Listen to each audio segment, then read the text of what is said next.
My name is Andy, and this is the most magical podcast on earth. When I'm not on holiday at Walt Disney World, I'm planning a holiday to Disney. And when I'm not planning a holiday to Disney, I'm talking about Disney with other UK fans like me who make the trip to Orlando and the House of the Mouse. So if you too are crazy for Daisy, then this is the podcast for you. Or maybe you're the Disney novice just thinking about currently planning your first ever trip to Walt Disney World, and currently your plans are all about poo and you've never even been to 100 Acre Wood. Well, then this definitely is the podcast for you. Every week, I'll be chatting to other Disney superfans from around the UK to share their memories of their magical times. And this week, we talk food with Jen. I am all about the breakfast. So I went and had breakfast in different places this time. Also going to be answering your Walt Disney World questions, getting you all the latest news from the parks, everything you need to know to have the most magical time. And make sure you keep in touch with us on Facebook, Twitter and Instagram. We are at PodMagical. This is the most magical podcast on earth as part of the Secret Recordings Network. If you've got any questions when it comes to planning or rearranging your trip, then do get in touch. I'll do my best to answer them every week on the podcast. We answer one of your questions. Facebook, Twitter, Instagram, PodMagical. This week, Lucy is interested in staying on property, but just in case the situation doesn't get better and we have to wear masks in the parks, we'd like to spend a little bit more time around the pools. Which resorts should we be looking at for the best pools? If you listen back to quite a few other episodes of this podcast, the most magical podcast on earth, then you will know a lot of people do like to stay at Art of Animation. Art of Animation has a great pool because you can hear music underwater. So that's a good one to consider. If you're pushing the budget a little bit more, one of my favourite resorts is the Yacht and Beach Club. They have a great pool. It's the biggest pool on property, actually, because it's technically two hotels, but they're like one big hotel, really. And they do share the pool between them, and they've got like a lazy river that goes between them. So Yacht and Beach Club, if you want to push the boat out, check out Art of Animation. Again, is another great pool. If you've got any pool recommendations, or if you've got any questions, or if you would like to be a podcast guest, like this week's podcast guest, Jen, get in touch. Facebook, Twitter, Instagram, we are at PodMagical. Jen is our podcast guest this week, so go on, tell us then, what is it about Disney World that you love it so much? I love it because when you go, you are just completely separate from everything else. Like, I did this trip last year and everything was thought of for you. So it's just taking you away from all the stresses and strains of regular life. You don't need to think about how you're going to get anywhere. All you need to think about is what ride you're going on and what you're going to eat, which is usually my priority when I'm at Disney, is planning the food and the snacks normally. Well, we'll talk about your favourite rides and talk about your favourite snacks very soon. But we were actually there at the same time last year in November, weren't we? We were. Like, the odds of managing to be there at this same point, because it was just between that Halloween and Christmas crossover, wasn't it? I think you were there a little bit earlier than me, so you caught some of the Halloween stuff, didn't you? That's right. I went on Halloween, and then we did the first Christmas party because we were at the same Christmas party, weren't we? We were trying to meet up, but like, it's just chaos. I'm in line for this, and I'm in the line where what? Yeah, it was chaos, but I bet you're glad you managed to squeeze in a trip last year before the chaos that is 2020. Absolutely. Like, I look at it now and I feel so sorry for people that all their trips have been cancelled. Like, I know TUI's pulled them all to the end of the year. And honestly, I don't think I could have timed it better. I don't want to sound smug, but I'm so glad that I did it, because I did it as a solo trip. So, of course, I had these weeks and months beforehand dithering, thinking, oh, do I do it? And now I'm so happy, like, particularly seeing as a lot of the Christmas stuff isn't going to happen, the Halloween stuff isn't going to happen. I'm very glad I managed it. So let's talk about going to Walt Disney World on your own then. How was that? I loved it. It was genuinely the best thing I've ever done, because I've been to Florida, I think 3 or 4 times. I went a couple of times as a child, and then I went twice as an adult, both times with now ex-boyfriends. And the previous times I went, the guys just didn't want to do anything. So the first time they wanted to stay in the hotel room and watch a high profile court case on TV when you're in Florida. Yep. And the second one didn't want to go on any rides, which meant I was always queuing up in the single rider line, which made me realise I'd pretty much done a solo trip anyway, because you were spending so much time by yourself in the queue. But it also meant that you had the added benefit of I could decide where I wanted to eat, I could decide where I wanted to go, and it was entirely up to me what I wanted to do, and I loved every minute of it. I did 10 days in total, and this time I only did Disney because I don't drive. I knew it would end up adding on a lot of money to get Ubers or to get the taxis back and forth from Universal, so I stayed at Disney, I stayed at All Star Sports and just got the buses everywhere. And to be able to do what I wanted when I wanted, if I wanted to go on the same ride multiple times, I could. And it was honestly just liberating. I just recommend it to everybody if you can. Was there any parts of it you did find a bit awkward? Maybe like in restaurants or anything, or were you pretty cool with it all? No, I'm fairly cool with it because of what I do for a living. I end up travelling over the country. I work on radio, so I ended up staying in hotels all the time. I'm used to eating and going out by myself because I'm used to staying at places for work. And obviously it also helps that I will talk to anyone and everyone. And Americans always want to talk to you. And I'm Same. covered in tattoos as well. So they would always be a conversation starter. And then I would happily chat to people in the queue. People would see that you're by yourself and they will ask you questions, particularly when you go out for dinner or if you're at the character interactions, then the cast members and everyone will make a fuss of you and talk to you. So there were no points really that I felt awkward. Even on the buses, on the way there and on the way back, people will have a chat with you, and as soon as they hear the English accent, of course they want to know listen to more you. about you and where you've been. And yeah, it was really good. You find that anyway, even if you go with a group of people, you always end up speaking to the people that you've not gone on holiday with. Yeah. Because when you're at Disney, you've got that massive thing in common that you love Disney. So you don't need an icebreaker. You're straight in with the conversation anyway, aren't you? You know, you see people with the badges on, like what they're celebrating and what they're doing. And again, I've got a couple of Disney tattoos, so of course the kids will see that and ask questions, and then you get talking. And the thing is, everyone's in a good mood most of the time. There's always someone that's going to be very tired on the way home, probably. But at Disney, it's different, and you end up talking to people that you may not talk to at other times in your life. But it was definitely worth doing. I would recommend it to anybody. I want to know more about your Disney tattoos. What have you got and where? Can you say? I can. The main one I've got on the back of my left arm, I've got the pig and the chicken from Moana. I've got Pua and Hey Hey. So Hey Hey is stood on his head. And when I did the Very Merry Christmas Party, you can meet Moana, and there are these photos of me with Moana where she's seen it and then singing the songs and everything else, and I look happier than most of the children there, to be honest. So, and then others I've got are just like silly cartoon ones, but that's the main Disney one. Let's talk about some of your favourite Walt Disney World things. Now, you said you've been about 3 or 4 times. Have you got a one standout favourite memory from all your trips? So I've been to Disneyland Paris. I must have been about 7 or 8 times now. And then Florida, I would say, is 4 or 5. I think the best one was the trip last time. Doing the Christmas party, meeting Jack and Sally, that was a highlight. I was like the overgrown goth waiting to meet them. And I just looked so happy in all of the photos because they were looking at the tattoos and saying, oh, look, Sally, she's stitched herself together with the designs. And I always base my trips around food. So I am always so excited to go and try all the different snacks and try all the different food stuff. And also going to Florida this time and getting to go on the rock and roller coaster, because obviously that's gone from Paris now. And yeah. I love that ride. So any chance to go on that is always a winner. But I did the Christmas parties and things, and I did a couple of the dessert parties, which were an experience as well. And if you can do them, I would recommend them. It was definitely worth doing. If they come back, which I'm sure they will. Fingers crossed. Hope so. Maybe. Let's talk about food then, if you're a foodie. Usually ask for your favourite restaurant. I'm going to allow you, because you're a foodie, I'm going to allow you 3. Ooh. Your top 3, Ooh. But no more than 3, Jen. 3 favourite. I want to know where we should be eating, what we should be eating. Decisions. Now, a lot of the things that I have, because I shouldn't have dairy. Well, now, since I've gone back from Disney, I can't have any at all. So fortunately I was able to have some while I was there. So I was going anywhere that did the bread pudding. So I was there when Epcot had all of the international stalls with all the different food and drink. And there was one that did this incredible chocolate Mexican bread pudding with little edible pansies and flowers on it. But in terms of the restaurants, I am all about the breakfast. So I went and had breakfast in different places this time.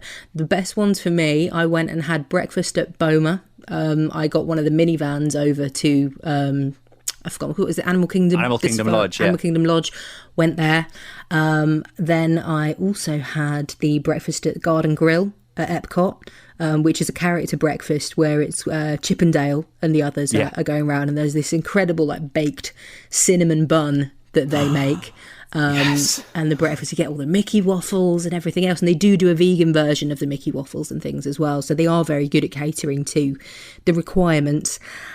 For a meal, particularly if you're vegan, vegetarian, the Sunshine Seasons at Epcot have got so many good options. I had a vegan korma there, and you get if you had the quick service dining plan, which I had, you can get a beer with it as well. So I had this grapefruit wheat beer, which normally would be $10 by itself. So having this vegan curry and that was really good, really good. And there were so many options. There's something for the kids, something for everyone there. They really did last year, the back end of last year, they kind of upped their plant-based options. I think now everywhere they sell food, every restaurant, every quick service and every place you can get a snack, there is always a plant-based option. Had you noticed the difference last time you went to previous visits? Yeah, the previous times you were basically just offered pasta most of the time. Chips. It was either pasta or salad or chips. But particularly with the breakfast options, I went, not last time, the time before, had one of the character breakfasts at Ohana, the one with Lilo and Stitch, and they went above and beyond. They made me a tofu scramble. They did this breakfast dish, which sounds weird. It's almost like sweet and sour vegetables at breakfast time, but it worked. It sounds a bit odd, but it was about 10, 11 o'clock, so technically it was a bit more brunch based. But now they have the just egg, they have a lot of the sausages, and they've got the Impossible burgers, which are the best things I've ever had. They're and I amazing. wish you could get them in England. And they also, when I went to last time, when it was the Food and Wine Festival, they had the Impossible meatballs. Yes. And I think they had an Impossible shepherd's pie as well. And it was so nice. I did get to try them. They were also very good. There's actually, oh no, I've just remembered my favourite food place. Oh, I missed it. You can tell us. It was the Docking Bay 7 at Hollywood Studios, the Star Wars themed one, because you reminded me there with the meatballs. They've got this incredible thing. It's the Impossible meatballs with the hummus and this salad vegetable thing, and it was one of the best things I had. I kept going there repeatedly. Again, you could get the meal with your dining plan. So they did this bright blue cocktail, which was great fun. But they had quite a lot of options there. And it was something that I didn't even really see it. It was kind of hidden away. And it was just from following Instagram accounts. There was one about vegan dining at Disney that I found it. And it was great. As I say, I think I must have had about 2 or 3 different meals there. There is so much food, though, when you're only there for 10 days. You go, but I want to eat everything. Yeah. Can I have 9 meals in a day? Is that all right? And by the way, if you're wondering, it is all right. You can have 9 meals. I'm going to let you have a snack as well. Have you got a favourite snack? As soon as you were on the dining plan, RIP, for the time being, your favourite snack? The Mickey pretzels. I'm old school. I love those. Because I can't have the cheese now, but at the time I was able to have the cheese. But there was it wasn't my favourite, but just for the sheer Instagram factor, was getting the Mickey-shaped cinnamon bun from the Starbucks in Animal Kingdom. It was huge. Massive. It was the size of my head, but it was amazing. It was really, really good. But it has to be the Mickey pretzels. They're the iconic snack for me. Let's talk favourite attraction then. Favourite attraction? You can tell I like everything, can't you? This time one. There's no top 3, squeezing in a 4th, only one. I'm going to say Flight of Passage. There are several that I love, but obviously that's the only one that I can go on in Florida. So for the Florida trip I did last time, Flight of Passage, that is my reasoning. The one in Pandora at Animal Kingdom. And what is it about that attraction that you love? It's just all-encompassing, just the whole sensory attraction. And the thing is, everybody laughs at the intro that you have to go through with the really awkward scripting and the voiceover that you're waiting for, and that kind of is part of the charm now that it's so bad. But once you're in, your arms a bit. Yeah. It's like you could not be more wooden if you tried. When you're actually on the ride, it's amazing, and the smells and the scents. And I've seen a couple of companies that say that they sell candles that smell like the water spray that is sent to you, and it's like, if I could bottle that, I would be a very happy person. But because I was there as a single rider, you often got to skip quite a lot of the line, which meant I went on it several times. I managed to get the fast passes, but I did get to go on several other times as well. It's really strange at the moment because obviously they've got really limited capacity. The queue times for that are 5-10 minutes. Oh. During the day, and it's bizarre to see that. Splash Mountain, people are waiting hours for it before they close it down. But yeah, Flight of Passage, which usually you're hitting 2 or 3 hours. practically a walk-on. I think the longest I ever waited for it, it was weird because it said on the sign outside it was like 120 minutes. But I went in and it must have been less than half an hour. So I don't know whether or not it had gone wrong or whether or not they were just over-exaggerating it. And I did get to skip quite a bit of the line being a single rider. But again, it was nowhere near the time that was advertised outside. So I do sometimes think if you can't see people outside of it, like queuing in the open air, it's not going to be as long as it says it is my usual advice from what I found. We need to talk about what you did before the Christmas party because I should have learned and did what you did. We'll chat some more in a moment. Jen is our guest on the podcast this week. Going to do a quick news roundup. We haven't done a news roundup for about a month. Now that Walt Disney World parks are all open, there's a few bits of news that have come out, including a slight change in policy when it comes to eating or drinking and removing your face covering. If you go into any of the parks in Disney Spring, you have to have a face covering on at all times. The only exception is this: if you're in one of the relaxation zones that they've got in the parks, there's about 3 in each of the parks, or if you're eating or drinking. Now, the policy has changed that you have to be stationary to eat or drink to remove your mask. I think this is a case of people, they've got a bottle of water in their hand, so they're taking their face mask off and they're walking around without a face covering just because they're saying, well, I'm drinking water. If you want to drink a water, you need to stand at a table or sit, take your mask off, drink. Don't walk around with it off. That's one of the big policy changes that has happened. Also, there's some news coming from Epcot, which opened its doors a couple of weeks ago. It was one of the last theme parks to open in Walt Disney World.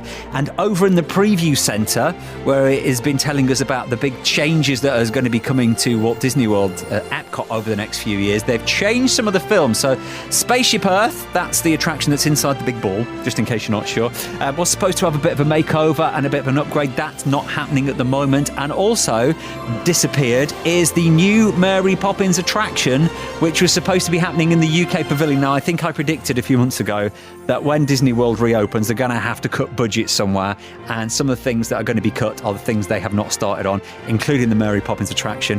They've not even announced what that attraction is going to be, and it looks like that attraction isn't going to be happening for the time being, if maybe ever. We may never see Cherry Tree Lane at Epcot. Also, a few other things outside Epcot that aren't coming back. Primeval Whirl over at Animal Kingdom, which is one of my favourite attractions over in Dino Land. I know it's just a basic funfair attraction that goes up and down like a roller coaster and spins you around. That's been open and closed for about a year now. It's had all sorts of problems. That's not reopening. Stitch's Great Escape over at Magic Kingdom. Again, that's been closed for ages. We know that's not going to reopen. That's not reopening. The big shock over at Animal Kingdom, Rivers of Light isn't coming back, but hopefully there will be a good replacement for that eventually. Meanwhile, one final story from around the corner up the road, wherever it is, at Universal Studios. They have cancelled this year's Halloween Horror Nights. Obviously, Disney's not having their Not So Scary parties, and what would have been the 30th Halloween Horror Nights are cancelled, so not happening this year. Don't forget, you can keep up with all the news coming from Walt Disney World. Follow us on the socials, Facebook, Twitter, Instagram is where we are. Give us a like, give us a follow, and if you want to be a podcast guest like Jen, give me a shout. So Jen, let's talk about accommodation. Have you got a favourite place to stay? It doesn't have to be at Disney, but it can be a Disney resort or maybe somewhere else. When I've been before, I've only ever stayed at the All-Star resorts. Right. One of the best hotels I stayed in was the Cabana Bay at Universal. That was the one I did the trip before last, because it had like all the lazy river and everything, and you had the view of the Volcano Bay Park. And just the theming of it, it was all done around like the atomic and the 50s styling. But I stayed at All Star Sports last time when I went by myself, and I loved it. Like, it was exactly what I needed. It was really close for the buses, and because it was All Star Sports, it was always the first pickup and the first drop off of all of them. Because you've got All Star Sports, music, and movies. Mm-hmm. Sports, you always get picked up first, so the buses were always empty. And it meant you had the shortest bus journey back as well. And it was just great for me. It was close to the parks. Also, I took advantage of I'm not sure if they still will do it after COVID, but there was the mousekeeping option where I opted out of the housekeeping, and I think I got $10 a night. So I ended up getting about $100 to spend on a gift card, which was well worth it when it was just me. And if you needed towels or anything, you could just phone them and they would bring them to the room. So from all the times you've been, is there anything that was at Disney World that they've now got rid of? Anything that's been retired that you really miss? Only at Disneyland Paris, the Rock and Roller Coaster. That is the main one for me. Yeah. I know that they're changing that at the moment, but that's always been a favourite of mine. It's going to be Iron Man, is it? They're changing that one too? I think so. It's going to be one of like the Avengers, one of the Marvel ones, because I know they've just done up one of the hotels. It used to be the New York hotel, and it's now all Marvel and Avengers themes. I have a couple of friends that are going to be very excited about. But on the opposite end of the scale, when I went to Florida, I went on something finally for the first time, Haunted Mansion. Is it because there's Phantom Manor? Is it Phantom Manor in Paris? Phantom Manor in Paris, Mansion? I had never gone on it, which despite being very alternative, vaguely goth looking, I'd always been too scared because I hate haunted houses. I hate anything like that. And I was stood looking at it at the very merry Christmas party. And one of the cast members came up and went, "You've been stood there looking at this. I've seen you a couple of times. Like, have you been on it?" So I said, "No." And they said, "Look at you, you'd love it," sort of thing. Yeah. And I said, "Yeah, but I'm a bit scared." And they said, at the end of the day, it's a children's ride. And that was all I needed to make me actually go and do it. And I loved it and went on it 4 times. I think there's always that fear with like haunted houses and things. You go, oh, are people going to jump out at me? Are they going to be like live actors? It's nothing like that. In case you're wondering and listening, going, oh, yeah, it's too scary. Nah. I always assumed it would scary. be. That was my fear because I'd been on like these haunted houses at other places where, as you say, there are actors or people getting in your face. But there's me just sat there like dancing away to all the songs, having a lovely time in the ride pictures, which was quite entertaining. But so now I need to go and do the one in Paris because I'd avoided it for so long. So that's going to end up being my new thing of going, I'm going to go and do it. I've been brave. Tick that one off. Anywhere else in Orlando that you like to go? You mentioned you've been to Universal. One of my favourite days of the last trip, actually, I know it's a Disney thing, but I went to Typhoon Lagoon because I knew I was going to the Christmas party. I spent the day at Typhoon Lagoon and I paid a little bit extra. I think it was about $30 to get like the umbrella and the seats, and it was in like a private roped off area, and it happened to be right next to the water, so it felt like you were at the beach because I knew I was going to have such a busy evening at the Christmas party.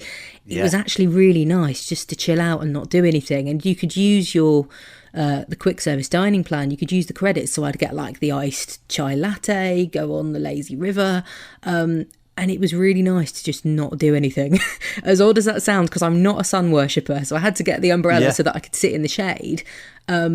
But everything is taken care of for you. You just don't have to think about anything.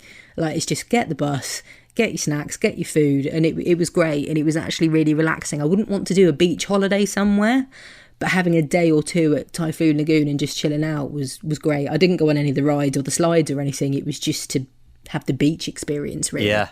I think as well, when you know you're going to one of the parties that go on to like, well, they kind of say they finish at midnight, but usually it's like 1 o'clock in the morning. So it's like 1:30, you get back to your hotel. You did the right thing, because if I remember that night, I think we wanted to stay till the very end, but you're like, I'm just so tired because we'd done something during the day. And you're like, we've made a mistake. We've made a mistake. Day. You cannot do a 16-hour day at Disney every day for 2 weeks. You can't do it. Otherwise, you need another holiday at the end of it to get over it.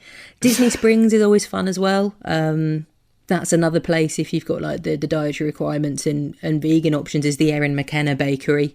That's always a highlight for me because everything there is vegan and gluten-free. And I went on my birthday and they made me a milkshake, which involved taking a cupcake, slicing the top of the icing off, blending the rest of the cake in the milkshake, and then putting the icing from the cupcake on top of it. And it was this birthday cupcake milkshake, and it was the sweetest thing I've ever had, but it was amazing. Like, who needs a birthday cake when you can have that? It was so good. There's probably like 2 days worth of calories in that one drink. Oh, it was worth it. It was calories don't exist at Disney. That's the thing. They don't count on holidays, and they definitely don't count on Disney, because I always say, but I'm doing so much walking. Yeah, I'm just going to burn it off.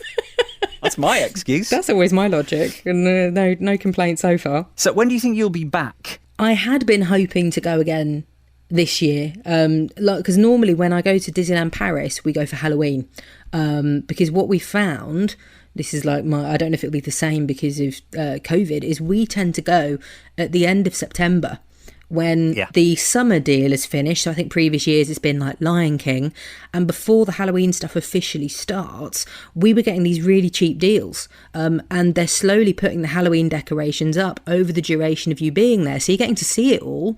Perhaps you don't see the characters in their outfits, but you're getting to see all of the decorations.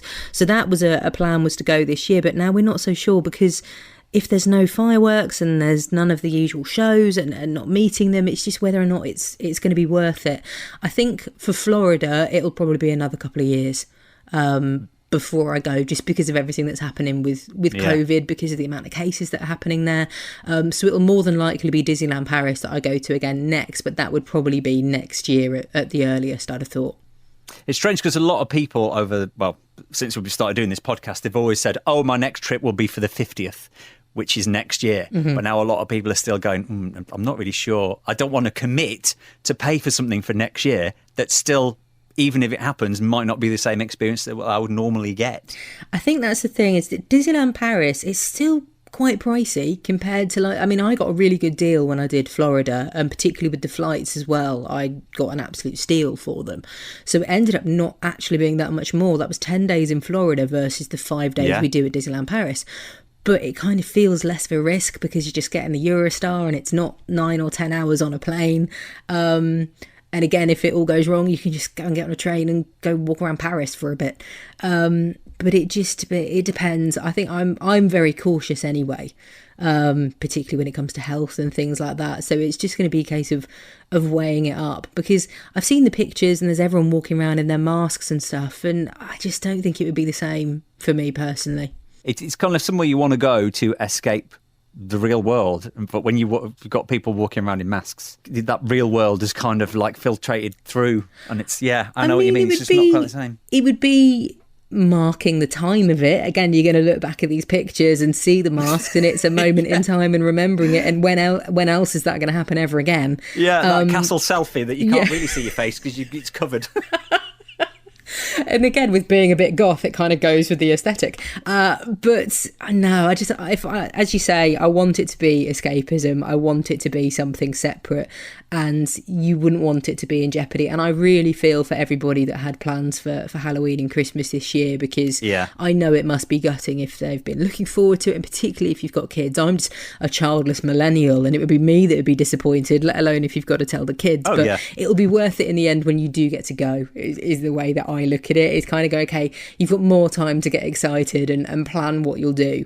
That's it. I think it'll just be interesting to see if they bring the dining plans back. Yeah, I think that's good. Well, it's on hold, isn't it? They say till next September. I did enjoy the quick service one. It was worth it for me getting that, because it just made life so much easier. Yeah, quick service is good. I think the normal table service is a bit of a push, because you book in restaurants every day, so you kind of then stuck to that schedule of eating, and it's a lot of food. But I think the quick service, I think, is really good, especially if it's free. That was the thing. I think you mentioned that to me at the time, that having the table service, it did take so much time out of your day, of going, right, we're going to be here at this time, and then it's going to be however many courses. I mean, I did do a couple of the character ones, which weren't included in my quick service. It was just that I used the voucher that I got from the mousekeeping to put towards it, so that was definitely worth doing. But again, I'm the sort of person that I would always choose to have the breakfast, because particularly when you can book early and then go in early, it makes more sense, because you're then getting more time in the parks as well. Maybe next time you go in a couple of years, maybe I'll be there at the same time, and maybe we can meet next time. We can put it in the diary now. Sync diaries of where are we going to be and when, and then try and make it happen. I think when we were at the Very Merry Christmas party, it's because I was queuing up to meet Jack and Sally, and I think you'd gone out to do something else, or were waiting at another ride.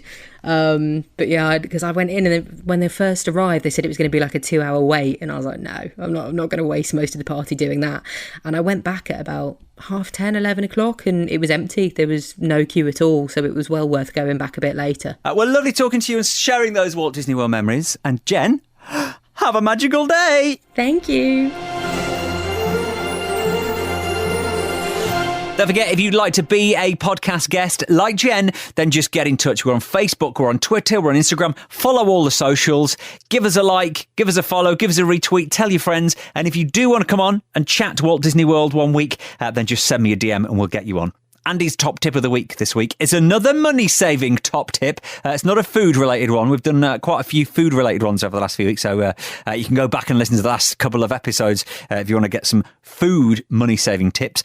This week is all about pin trading. Now, I'm not a pin trader.